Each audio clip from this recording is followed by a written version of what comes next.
Assalamualaikum warahmatullahi wabarakatuh. Balik lagi di YouTube channel saya. Perkenalkan, nama saya Aulia Ningsi dari kelas P2K Akuntansi Universitas Muhammadiyah Tangerang dengan NIM 18622012116. Sebelum kita mulai pembahasan, jangan lupa like, comment, and subscribe. Lalu share ke teman-teman kalian agar video ini bermanfaat ya. Yuk langsung saja kita simak pembahasannya.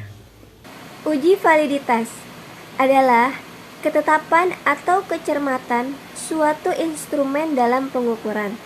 Selain itu, validitas adalah suatu ukuran yang menunjukkan bahwa variabel yang diukur memang benar-benar variabel yang hendak diteliti oleh peneliti. Suatu tes yang dapat dikatakan memiliki validitas yang tinggi jika tes tersebut menjalankan fungsi ukurnya atau memberikan hasil ukur yang tepat dan akurat sesuai dengan maksud dikenakannya tes tersebut.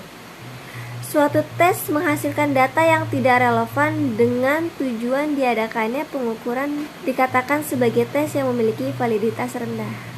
Uji reliabilitas digunakan untuk mengetahui konsentrasi alat ukur, apakah alat pengukur yang digunakan dapat diandalkan dan tetap konsisten jika pengukuran tersebut diulang. Langkah pertama yang harus kita lakukan adalah membuat data variabel di Excel.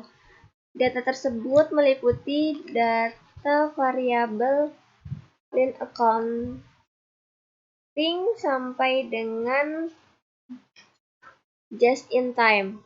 Kita buka datanya. Ini data yang udah saya buat. Kemudian kita buka aplikasi SPSS-nya.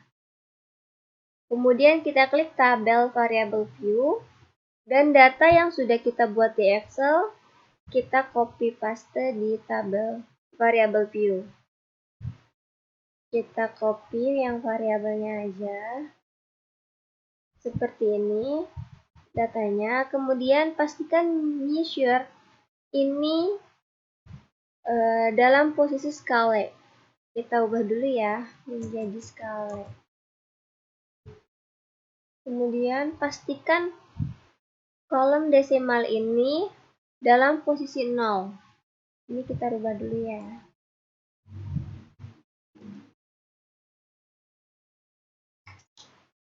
Setelah selesai membuat butir pernyataan kuesioner, klik data view untuk memasukkan data pernyataan yang sudah dipersiapkan dengan cara copy paste di data Excel. Copy paste.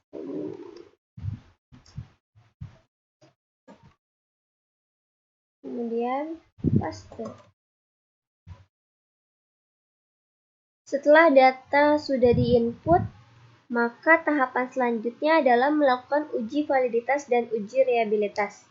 Berikut tahap uji validitas dan reliabilitas. Langkah pertama yaitu kita klik Analyze. Kemudian klik Scale. Kemudian klik Reliability Analysis. Selanjutnya akan muncul kotak dialog Reliability Analysis.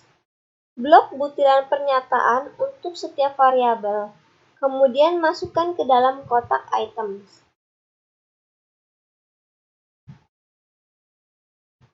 Butir pernyataan sudah masuk ke dalam kotak items. Perhatikan menu model dalam kondisi alfa, lalu kemudian klik statistik.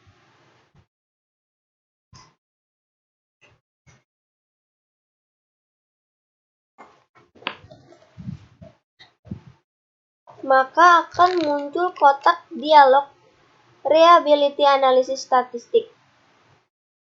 Pada kolom Descriptive for,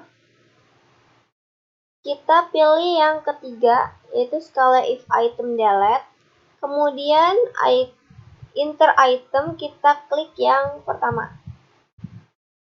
Kemudian ini nggak ada yang dipilih, ANOVA table-nya non. Lalu klik continue. kemudian klik OK.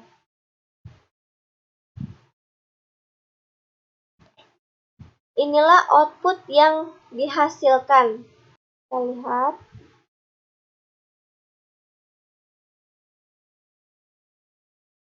Kita lihat uji validitasnya. Pada tabel di atas, lihat nilai corrected item total correlation.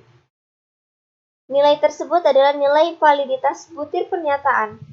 Butir pernyataan dianggap valid apabila nilai corrected item total correction R hitung lebih besar dari R tabel. Perhitungannya adalah DF sama dengan N dikurang 2. Karena data yang saya peroleh adalah jumlahnya 100, maka 100 dikurang 2 sama dengan 98.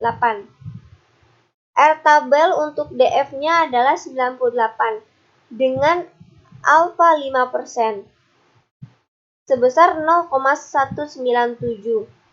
Untuk butir pernyataan L1 dan L4, nilai R hitung lebih kecil dibanding R tabel.